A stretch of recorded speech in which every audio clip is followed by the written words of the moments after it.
कार्तिक मासरे बिना पियाज रसुण जदि बनवाक चाहते यही आलू सारू आउ साग को लेकिन बहुत बढ़िया गोटे रेसिपी आज आपण मान सहित सेयार करी। बहुत पुराणा कालर ये रेसिपी किंतु खाइबाकू बहुत ही टेस्टी मुझे बनई बहुत ही सहज उपाय आपण मान सहित सेयार करी। चलतु रेसिपी स्टार्ट करवा। तो मुझे अल्प किसी सारू आउ आलू नहीं आलू सारू को चोपा छड़े मुझे काटिकी धोई आनी आपड़ ए चाहिए अन्य किसी परिबा ऐड करेंगे जमीक मूला बैगण बीन्स ऐड करेंगे। ये मो कोसला शाग नहीं गोटे बिड़ा कोसला शाग को एमती काटिकी भलसे धोई आनी एमती गोटे छंकार एमती छाणिकी आम रखी ये गोटे कढ़ई नहीं कढ़ई गरम हो सारापर मात्र 2 चम्मच रिफाइन तेल आपण रिफाइन तेल बदल में घी दे पारे। ये गोटे चम्मच 5 फुटण छुंक लगे आलू सारू को से ऐड करके भलसे टिके भाजवा जेमिति कि तार टिके कंचा अंश न रहिबो।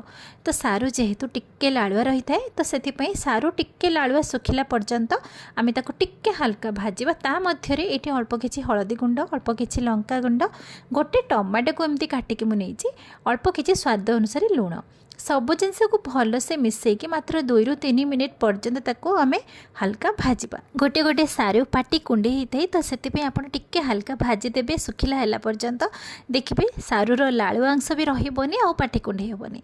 ता मध्य मुझे गोटे चम्मच धनिया गुंड हाफ चम्मच गरम मसला मुझे नहीं सब जिनस को भलसे मिसई सारिकी गैस फ्लेम को स्लो करदे। ये गोटे छोट ब्लेंडिंग जार नहीं से गोटे चम्मच सोरिष गोटे चम्मच जीरा गोटे चम्मच पोस्त 2टी सुखिला लंका अल्प किसी पानी देके आम गोटे तार चिकन पेस्ट बनैबा। पियाज रसुण जदि खाऊथबे ताले आपण रसुण एटी मध्ये ऐड करेंगे। तो यही भाव में मसला बनीगला। आज आम बिना पियाज रसुण बनैबा तो यही मसला को आलू सारू रे एठी ऐड करवा। मसला को ऐड कर सारा पर से मसला धुआ पानी मुझे गोटे कप नहीं सब जिनस को ये भलसे मिसेकी पुणी 2 मिनिट पर्यंत ताको कषिबा। पूरा सुखिला है पर्यंत कषिबेनी जेहेतु सोरिष जीरा पोस्त दिखाई तो बेसी समय कषिले सोरिष पिता लगे तो से बेसी समय कषिबेनी। अल्प समय कषि सारापर ये ग्रेवी अनुसार ये पानी ऐड करवा। मुझे गोटे ग्लास पानी ऐड कर ग्रेवीटी टिके फुटिला है पर्यंत आम ताको छाड़ीदबा। ग्रेवी फुटी आसिले आम ताको कभर करदेबा 3 ରୁ 4 मिनिट पर्यंत जेमितिक आलू सारू को सिझापी। तो ये देखो 3-4 मिनिट पर आलू सारू सिझी जाइए। बेसी घांटा देवेनि जेमितिक आलू सारू सिझी जाइथिबो। सिझी सारापर ये आम जो धोईकी रखी कोसला शाग ये शाग को ये ऐड करवा।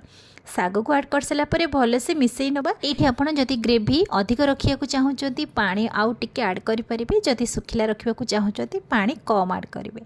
शाग को मिसई सारापर आम 2 मिनिट छाड़ी देते सिझापी। देखो परफेक्ट आमर परिबा सहित शाग परफेक्ट सिझी जाइए। एबे आम सब जिनस को भलसे मिसई नवा। ये आलू सारू जमा भी घाटीनी ये आप गोटा गोटा रखिए। ये आम कढ़ई को टिके साइड रखा। छुंक लगे मुझे छोट तड़का पैनटे नहीं से 2 चम्मच रिफाइन तेल बदल में आपड़ घी नहीं पारे। मुझे रिफाइन तेल नहीं अल्प किसी सोरिष सुखिला लंका अल्प किसी हेंगु तो एतिक जिनस आम छुंक लगे जेहेतु बिना पियाज रसुण बनाऊँ आप पियाज रसुण खाई था ये रसुण छुंक लगे पारे।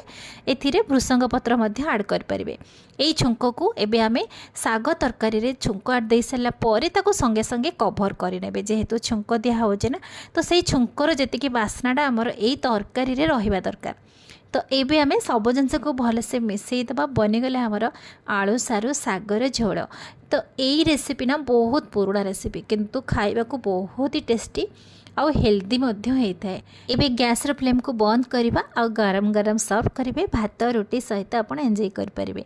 कार्तिक मासरे सब बड़े तो बिना पियाज बनाऊे किसी यूनिक यही टाइप बनइबे देखिए बहुत ही टेस्टी लगे खाइबा को समस्ते पसंद करेंगे। बहुत पुराना दिनर ए रेसिपी जोटा कि देहपाई बहुत ही बढ़िया। आप टाइप रे साग को बेले बेले बनातु समस्ते पसंद करेंगे। आज रेसिपी जदि पसंद आसला बिंदुरोसेई चैनल को सब्सक्राइब करेंगे लाइक कमेंट शेयर करने को जमा भूलें। पुणी देखा नुआ वीडियो रे से पर्यंत नमस्कार।